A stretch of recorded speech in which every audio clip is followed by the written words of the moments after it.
দুষ্টু কোকিল ডাকে রে কুকু কুকু কুকু কু, মনে বাঁশি বাজে রে কুকু কুকু কুকু কু। হায় আল্লাহ, আমি আমার মাইয়াটারে লইয়া কি যে বিপদে আছি। আমার কাজে কামে একটু সাহায্য করে না। কোথায় যে কি আর টিকটক করতেছে আল্লাহ জানে। ওর বাজান মসজিদে ইমামতি করে, আর তার মাইয়া হয়েছে টিকটকার। মাইয়াটারে লইয়া যে এখন আমি কি করি? রেহেনা, রেহেনা, মারিয়া কই? ওরে তো বাসায় দেখতেছি না। মারিয়া আজ মাদ্রাসায় যাইব না? আসসালামু আলাইকুম। আপনি আমার জিজ্ঞাইতেছেন কে? আমি কি জানি আমনে মাইয়া মাদ্রাসায় যাইব না যাইব? এইটা তুমি কি কইলা রেহেনা? মাইয়া হইল তোমার, আমি কি তোমারে না জিগাইয়া পাশের বাড়ির ভাবিরে গিয়া জিগামু? তো কি কমু? আপনার মাইয়া আমার কথা শুনলি তো? আপনি দেখেন গা গিয়া কোথাও গিয়া টিকটক করতেছে। কি কইলা রেহেনা? ও আবার গেছে টিকটক করতে? মাইয়াটা তো আমার মান সম্মান রাখলো না। আমি মসজিদের ইমামতি করি, সবাই আমারে কত সম্মান করে, আর এই মাইয়াটার জন্যে আমার সব মান সম্মানের 12টা বাইজা গেছে। রাস্তাঘাট যেখানে পায় সেইখানেই টিকটক শুরু কইরা দেয়। আমি এখন এই মাইয়ারে লইয়া কি করুম?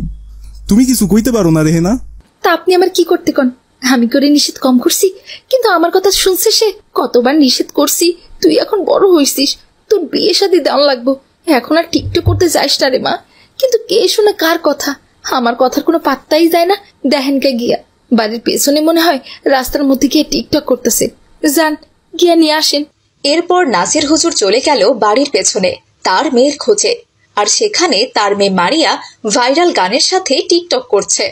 ফাগুন মাসে কাঁচা বাসে গুনগুনিয়ে ভ্রমর আসে, ফাগুন মাসে কাঁচা বাসে গুনগুনিয়ে ভ্রমর আসে, প্রেমের লাগে বুকটা করে আ আ উ, দুষ্টু কোকিল ডাকে রে কুকু কুকু কুকু কু, মনে বাঁশি বাজে রে কুকু কুকু কুকু কু। হায় সুবহানাল্লাহ, নাউজুবিল্লাহ নাউজুবিল্লাহ, এসব আমি কি দেখছি? ছি ছি ছি ছি ছি। এই মেয়েটা কে? এই মেয়েটা কি তোমরা চেনো? হ্যাঁ আপু জান, চিনি তো।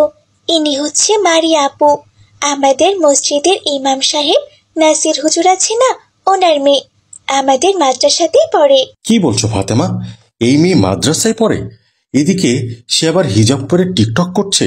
হ্যাঁ আপু জান, মারিয়া আপু তো অনেকদিন থেকেই টিকটক করে। তাই টিকটক করা নিয়ে মাদ্রাসার হুজুররা খুব বিরক্ত। যেখানে সেখানে সে টিকটক করতে থাকে।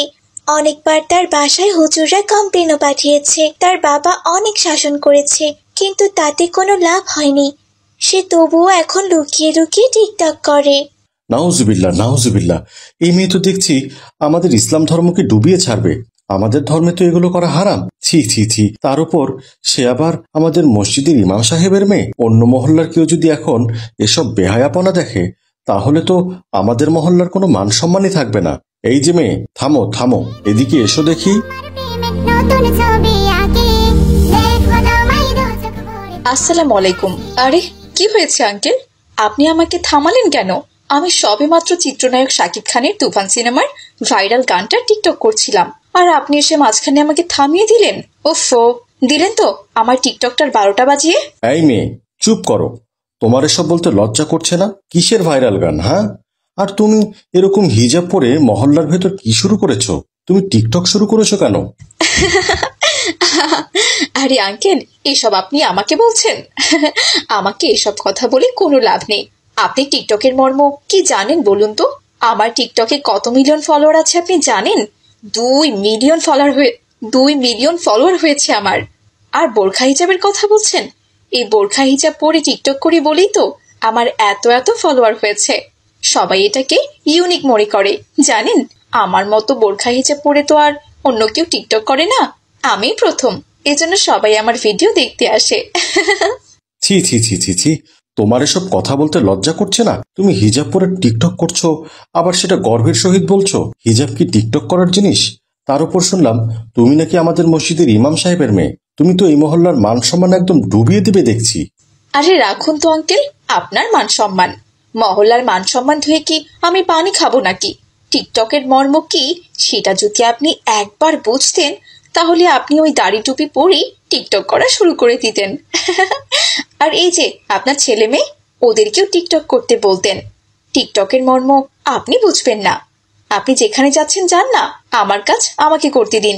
তখনই সেখানে মারিয়ার বাবা নাসির হুজুর চলে এলো। মারিয়া তার বাবাকে আসতে দেখে দৌড়ে সেখান থেকে পালিয়ে গেল। ও মা গো, বাবা চলে এসেছে, এখানে আর থাকা যাবে না, তাড়াতাড়ি পালাই। ওই মারিয়া, দাঁড়া কইতাছি, দাঁড়া, তুই কোথায় পালাইতাছস? হ্যাঁ, আজকে তোরে আমি এই লাঠি দিয়া মাইরা তোর শরীরের সব সামনা তুইলা নিমু। তুই আমার এই মহল্লায় আর মান সম্মান রাখলি না রে, যেখানে সেখানে টিকটক করস। হায় আল্লাহ, এই পাজি মাইয়াডারে নিয়ে আমি কই যামু, কি করমু? আসসালামু আলাইকুম নাসির হুজুর, এই মেয়েটা আপনার মেয়ে? ওয়ালাইকুম আসসালাম আব্দুর রহমান ভাই। আমি এই মাইয়ার হতভাগ্য বাবা, জানি ভাই। এমন আপনি আমারে এককারই কথা শুনাইবেন, শুধু আপনি কেন, যেই মেয়ের এই অবস্থা দেখবো সেই আমারে অনেক কথা শুনাইব। কতদিন আমি এই মাইয়ারে বারণ করছি, বুঝাইছি টিকটক করিস না, টিকটক করিস না মা। আমি মসজিদের ইমামতি করি, আমার মান সম্মান থাকে না, কিন্তু কে কার কথা শুনে? আমি কোনো কাজে বাড়ি থেকে বের হইলেই এইখানে সেইখানে গিয়া টিকটক করতে থাকে। সেটাই তো দেখলাম হুজুর, আপনার মেয়েকে দেখে মনে হলো সে একটা অসুস্থ মেয়ে, কেমন অশ্লীল অঙ্গভঙ্গি আর লাফিয়ে লাফিয়ে টিকটক করছিল, তাও আবার হিজাব পরে। এটা কোনো কথা হুজুর? এ মেয়ে তো ইসলাম ধর্মকে মাটির সাথে মিশিয়ে দিচ্ছে। না না হুজুর, এমনটা চলতে দেয়া যায় না। আপনি খুবই দ্রুত একটা ব্যবস্থা নিন, তা না হলে এই মেয়ে শুধু আপনার না, আমাদের এই মহল্লার সবার মান সম্মান ডুবিয়ে ছাড়বে। কি যে কন না আব্দুর রহমান ভাই, আমি কি কম চেষ্টা করছি ওর এই টিকটক রোগ সারাইতে? কিন্তু কোনো কিছুতেই তো কোনো কাজ হইতাছে না ভাই। এখন আপনি কন, আমি এই মাইয়ার কি করুম? শুনুন হুজুর, আপনার মেয়ে তো বড় হয়ে গেছে, এক কাজ করুন, ওকে একটা বিয়ে দিয়ে দিন। আর এই মুহূর্তে ওর পড়াশোনার কোনো দরকার আছে বলে আমরা মনে করছি না। ভালো একটা হুজুর রকমের জামাই দেখে ওর বিয়ে দিয়ে দিন, দেখবেন জামাই ওকে কন্ট্রোলে নিয়ে আসবে। আস্তে আস্তে সংসারের ঝামেলায় এসব টিকটক করাও ছেড়ে দেবে। তা না হলে ও কিন্তু আপনার মান সম্মান রাখবে না, সেই সাথে এই মহল্লার অন্যদের মান সম্মানও রাখবে না। আব্দুর রহমান ভাই, আপনি তো ভালো কথা কইছেন, কিন্তু আমার এই টিকটকার মাইয়ারে কে বিয়া করবো কন? যদি শ্বশুর বাড়িতে গিয়াও টিকটক করে তখন তো আমার মান সম্মান শেষ হয়ে যাইব। এখন তো আমি বাপ বইলা কিছু কই না, সহ্য করি, কিন্তু শ্বশুর বাড়ির মানুষ তো মানবো না, এইসব ঘাট ধইরা বাড়ি থেকে তাড়াইয়া দিব। না না হুজুর, আমার বিশ্বাস ও শ্বশুর বাড়িতে গিয়ে এমন কিছুই করবে না। আমার হাতে একটা ভালো ছেলে আছে, মাদ্রাসার শিক্ষক, সে খুবই ভালো ছেলে। আমি চাচ্ছি আপনার মেয়ে যেহেতু দেখতে শুনতে ভালো, পড়াশোনাও মোটামুটি জানে, ওই ছেলের সাথে আপনার মেয়ের বিয়ে দিলে দেখবেন আস্তে আস্তে সবকিছুই ঠিক হয়ে গিয়েছে। আচ্ছা ঠিক আছে আব্দুর রহমান ভাই, আপনি ওই ছেলের সাথে বিয়ার ব্যবস্থা করেন, আমি ওর বিয়া করাই দিমু। আলহামদুলিল্লাহ হুজুর, আমি ওই ছেলেকে কালই আনার ব্যবস্থা করছি। আপনি এদিকে বিয়ের সমস্ত ব্যবস্থা করে ফেলুন। আমরা তাহলে আসি হুজুর, আসসালামু আলাইকুম। ওয়ালাইকুম আসসালাম।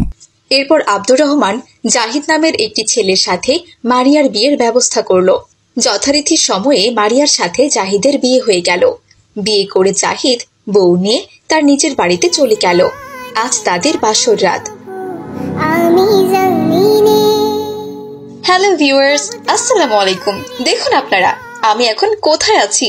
কি আমাকে বাসর ঘরে দেখতে সুন্দর লাগছে না?